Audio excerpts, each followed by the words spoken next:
Hello, my friends. It is time, once more, for a Neckbeard story. A Tales of Neckbeard story. That's the subreddit. I don't know why I said that. Anyway, this is from Reddit user Fearless Intention. I like your name. This is Clarence's Luxury Holiday, or Lazy Prickdom 101.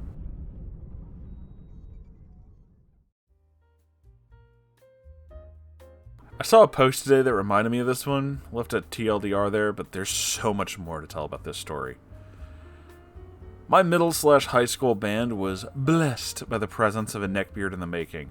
We'll call him Clarence, because that's the perfect name for a gentle sir of his caliber. Clarence, like myself, was a clarinetist.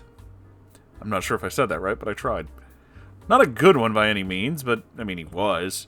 We had 5 clarinetists. Clarence, another boy who played the basic first clarinet parts, 2 girls, and myself, who played the much harder, high-note-laden second parts. Clarence never showed much interest in clarinet, routinely skipping lessons to play Pokemon on his Game Boy and spending most band rehearsals goofing off or chatting up the flute section. I asked him once why he was even in band if he had no interest, and he replied, "To attract a partner of the female persuasion. Women appreciate refined, cultured men such as ourselves." I realized I've been using the one neckbeard voice too much, so I decided to give him that one, and somehow that made it even creepier. That was not intentional, but it just did. He said this while adjusting his poorly fitting hockey jersey. This kid literally always wore sweatpants and hockey jerseys, even in spring. And they all had stains and or holes, somehow. And winking charismatically. One week, we're traveling upstate for a music festival/concert type thing, as high school bands often do. We'd be missing Thursday and Friday's school and returning home Saturday evening. Everyone was excited. On the bus, I was sitting near Clarence, attempting to complete Thursday and Friday's work so I didn't have to bother with it at the hotel. Clarence kept leaning over to badger me about various subjects. "I heard you caught a shiny Voltorb in Pokemon Silver. Consider trading it for my Hitmonlee. Help a brother out, you selfish prick. If you're just gonna do homework, you can at least help your fellow man. How do you do these problems again? And proofread my essays while you're at it." Why would you ever do any of these things? I don't understand. "I'm looking forward to the hotel. I hope we have a pleasurable encounter with a name of an attractive flute player in a long-term relationship and with considerable disdain for our hero. I can tell she's into me." Sure, Jan. We arrive at the hotel, eat lunch, after which we had an afternoon to practice for the whole band, which Clarence skipped to eat vending machine chips and play Game Boy in the room. He was rooming with other first clarinet, and I was with the bass clarinetist. The other 2 second clarinets were in the room between ours. After dinner, we had evening practice for anyone doing solos, duets, trios, etc., or anyone who wanted extra help before the contest. I worked on my quartet with the other 2 second clarinetists and Clarence's favorite flute player. Clarence showed up to this practice, waved off the wind director who thought he came for extra help, and sat behind the 4 of us, whistling seductively, giving the girls simpy compliments, and asking them to meet him in his room. Ew. The director gave him the boot after 10 minutes of this. After evening practice, we all retired. Friday morning, day 1 of the contest proper. I awoke, dressed in a button-down and black slacks as per concert code, met with my friends for waffles and cocoa, returned to my room to practice a song until we had to leave. While doing this, I saw Clarence, decked out in the same food-stained sweatpants and ripped Buffalo Sabres jersey he had arrived in. They looked slept in and smelled like 10 boys' locker rooms had been emptied into a landfill and pumped through a rusty pipe into someone's unfinished basement. He greeted me warmly as I entered the room. "Greetings, my good man. I regret to inform you that I have not had any success with the females. That will change, surely." That's nice, Clarence. Why are you dressed like that? And why didn't you take a bath? This is a contest. "These are the only clothes I bought."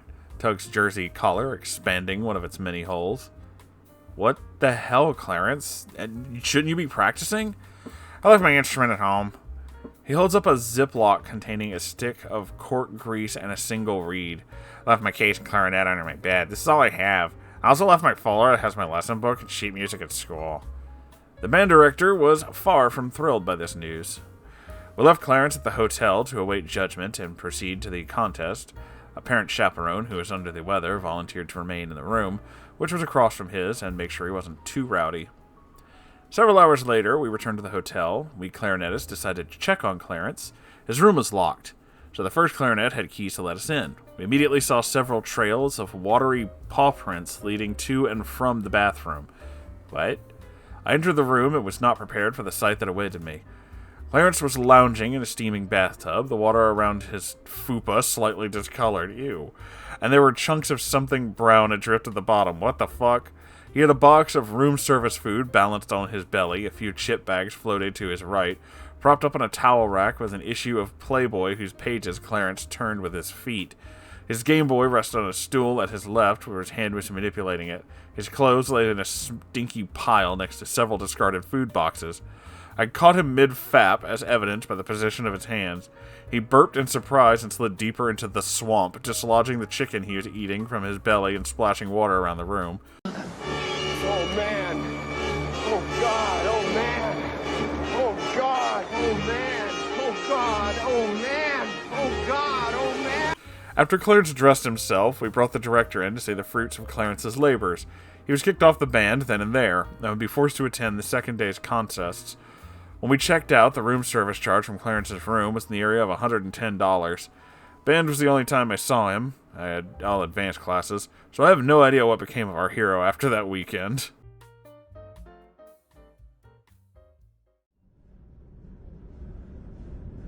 I mean, it's like the weekend from Fear and Loathing, except it's all about a neckbeard. Just, oh my god. What a fucking weird dude. I mean, high school is just a hell of a drug in general, but still, what a fucking weird dude.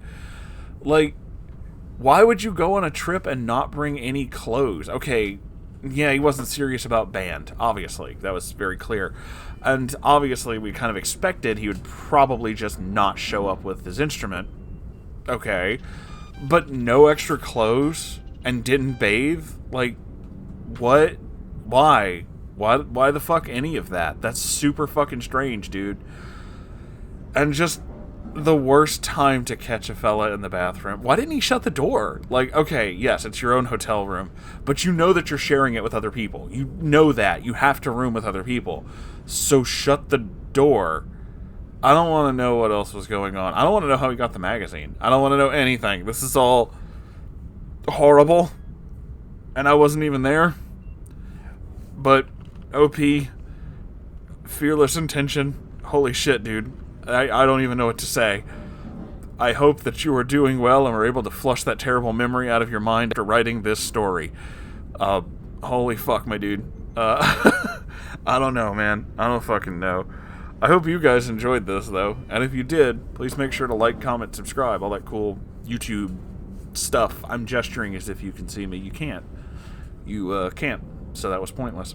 Anyway, I have a Ko-Fi and a merch store, and you can check both of those out if you can, and it helps support this channel, and I'd appreciate it. But if you can't, that's okay too. I have a Discord, which is where I hang out with all my strange friends, and you're welcome to join it. Be one of my strange friends. There's a live stream every Saturday, which is like this, except it's not. And there's a subreddit. I forgot the word subreddit for a second there. And I own it, and you can send me stories there. They can be any kind of strange story you decide to send me. Neckbeard stories, legbeard stories, weird people stories, weird fan fiction. I don't care, dude. I like weird stuff. So, check that out, too. I love you all so very, very much, and I hope you enjoyed this interesting tale. And I'll see you in the next episode. Goodbye, everybody.